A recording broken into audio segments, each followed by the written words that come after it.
work on our fundamental defensive slides, right?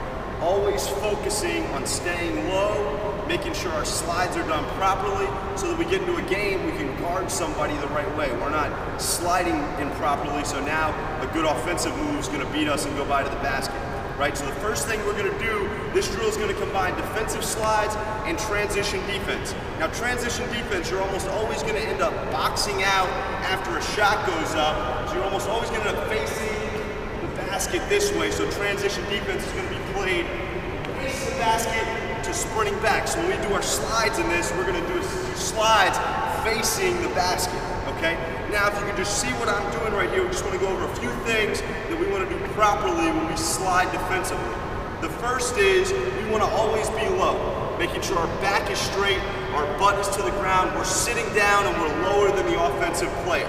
The next thing we want to do is when we slide, so if a man's trying to go by me right here to my right, I always want to step with my outside foot first so I have a quicker angle to cut him off. If I slide with my inside step, he's going to go by me and I'm going to have not enough time to catch up and he's going to be at the layup, making a layup or kicking out to an open shooter.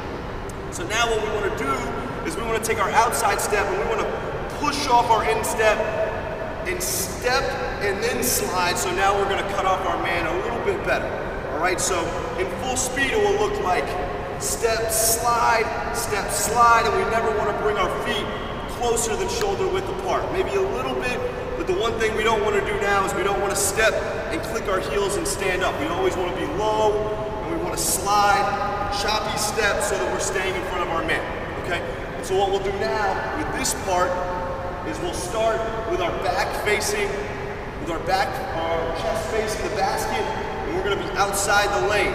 When we're outside the lane now, we're gonna go across the lane and touch the floor with both feet outside the lane, back across the lane, touch the floor again, and then back to the middle. So it'll look kind of like this, except in full speed.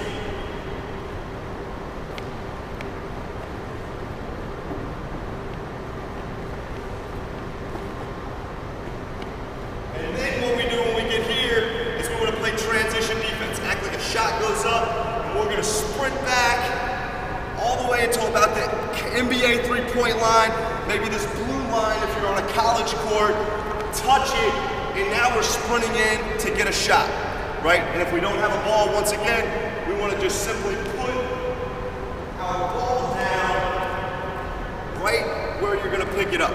So right where we play transition D, we'll get here, pick it up, and then we'll go 2 bounces into a jump shot, okay? If you have a passer, you just sprint in, have them pass you the ball, you're catching and shooting. Your aim is to make 3, right? You want to make 3, maybe take 3 for the younger guys, and then what you're going to do is as soon as you shoot, you go right back and get right back into your slide again, into transition defense, and back into catching for your shot. And that's the third part of the Gauntlet Drill series.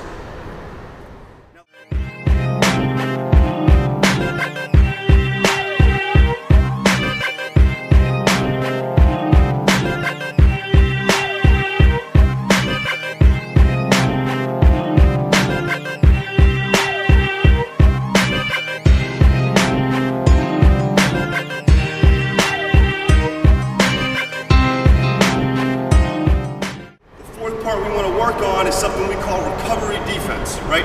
Now this kind of takes place if we're guarding a guard or somebody, a ball handler, in a full court situation and we get beat, we need to know how we can properly recover.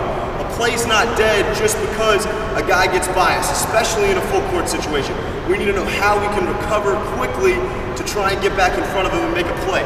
So what we want to do is we want to start way over here on the half-court line, acting like we are guarding a guy going this way, right? And all we want to do is simply slide with him until we hit about this red line or so, 5 to 10 feet out. And what we're going to do is now defensively pivot back with our right foot, and now we're going to pretend like that guy just beat us with a crossover move or between the legs. He beat us, and he's off to the races going down the sideline. So what we need to do now is on our pivot when we're beat, we need to pivot right into a sprint. So we're sliding, and as we get here and we plant and we're beat, we need need to turn and push off this inside foot so that we're sprinting back. And our goal is to beat him down the sideline and recover somewhere, maybe 20, 30 feet down. If it's a quick guard, you gotta keep hustling to get back into play. Something a lot of coaches also teach is as you're sprinting back, get on his pocket and try and shoot the ball from behind. Don't reach and lunge, but sprint through and try and see if you can get a steal from behind and make a play out of a situation where you got beat. So it'll look a little something like this. If we were to do it slowly, we're sliding, sliding, sliding, sliding, and now when we get beat, we're sprinting and getting back in front. And now in our drill, what we're gonna do is after we get back in front, we're just gonna turn, and now we're gonna start taking range jump shots. This is the fourth part of the series, so if you're a good three-point shooter, this is where you take three-point shots. So now you turn, look for a pass, and you're gonna end up spotting up for three, right in this area, taking your three, and now we wanna go for two makes on the threes. Right, if you're a younger guy, maybe 15 to 17 feet is your range, that's where you wanna be. You don't wanna take a three-point shot if you can't make them yet. If you're a high school guy, it's gonna be a three. And you guys can push yourselves, and this is where you get to be a little bit creative. How many shots is a good number for you? And you know what your limit is and what your max is. 2 or 3 is a pretty good number for a high school varsity basketball player. Now, we wanna do that also both sides. This side, switch sides and do it from the other side of the court. And now we're 4 parts in to our Gauntlet defensive shooting drill.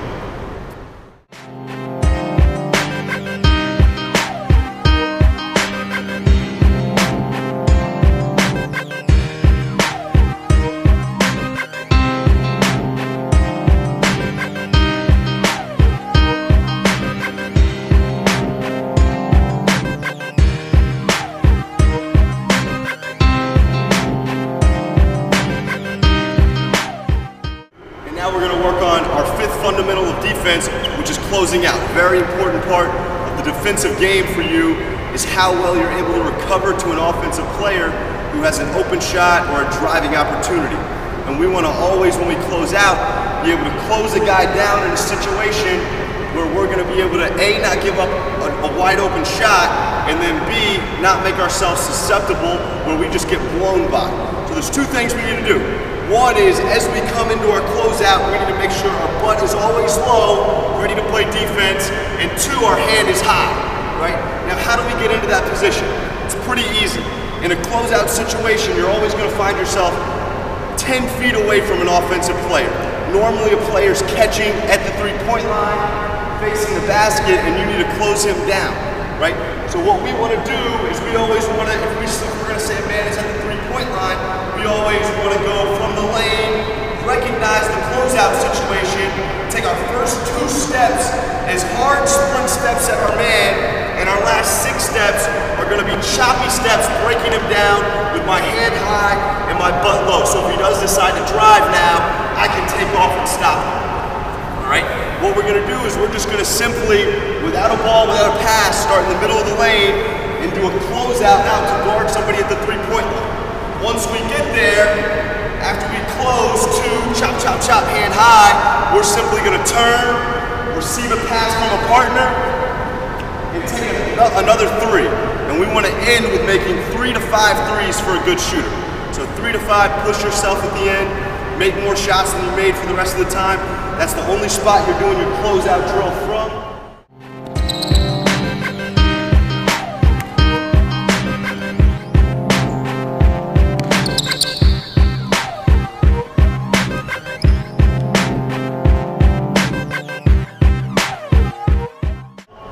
Make sure, once again, if you're alone, this doesn't mean you have to have a partner to do this drill. You can do this drill alone.